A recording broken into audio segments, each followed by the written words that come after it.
équations algébriques. Au niveau de votre cahier de notes, c'est à la page 1 que vous allez retrouver l'information.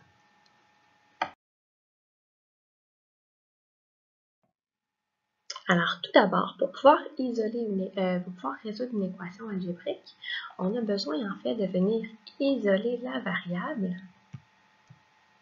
Et comment on va faire ça? Bien, on va utiliser l'inverse des priorités des opérations. Donc, vous connaissez les priorités des opérations comme étant PEMDAS. Bien là, on va aller chercher l'inverse de ça. Donc, plus concrètement, c'est ce que j'ai inscrit ici dans la parenthèse SAMDEP.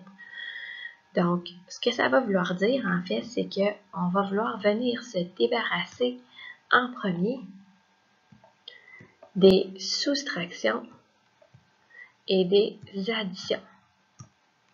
Une fois que c'est fait, on va vouloir venir se débarrasser des multiplications et des divisions. Troisièmement, on va se débarrasser des exposants. Et finalement, en dernière étape, on va aller se débarrasser des parenthèses ou gérer plutôt ce qu'il y a à l'intérieur des parenthèses. Et comment on va pouvoir se débarrasser de tout ça? Bien, c'est avec le concept d'opération inverse. Donc, lorsque j'ai un plus, bien, je vais m'en débarrasser en faisant un moins. Lorsque j'ai un divisé, je vais m'en débarrasser en faisant une multiplication. Et ainsi de suite. Donc, on y va avec les exemples. On va faire le premier plus en détail, puis les autres un petit peu plus rondement. Donc, le premier, si on regarde, bien, si on se rappelle plutôt qu'on veut utiliser les priorités des opérations à l'envers, donc SAMDEP, je commence par regarder est-ce que j'ai des soustractions et des additions. Donc, on a effectivement une addition ici qu'on va vouloir se débarrasser en faisant l'opération inverse. Donc, on va venir faire un moins 7 et je le fais de chaque côté de l'égalité. Il va me rester ici 5x. Et de l'autre côté, je calcule 22 moins 7. On arrive à 15. Ensuite, si on remarque, on est rendu au niveau des priorités des opérations avec le MD, donc multiplication-division. On a ici un 5 devant le X qui représente une multiplication. Donc, on va se débarrasser du fois 5 en faisant un divisé par 5 de chaque côté de l'égalité. Il va donc me rester ma réponse qui est X qui est égale à 3.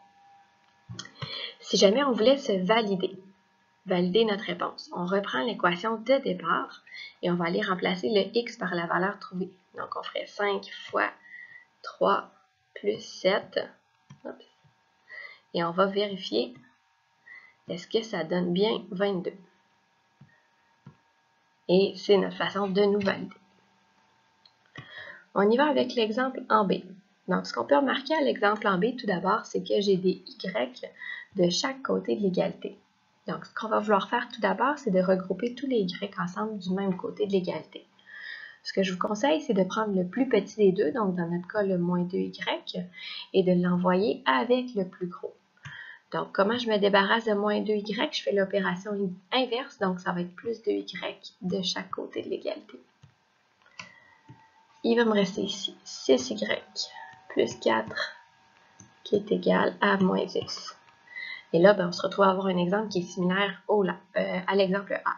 Donc, on va refaire les mêmes étapes. Moins 4 de chaque côté.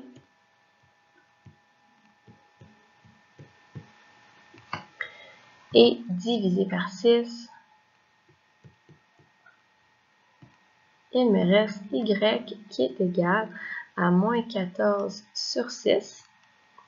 Ça, si on y va en fraction, on peut la réduire. Donc, moins 14 sur 6 en fraction, ça va nous donner moins 7 tiers.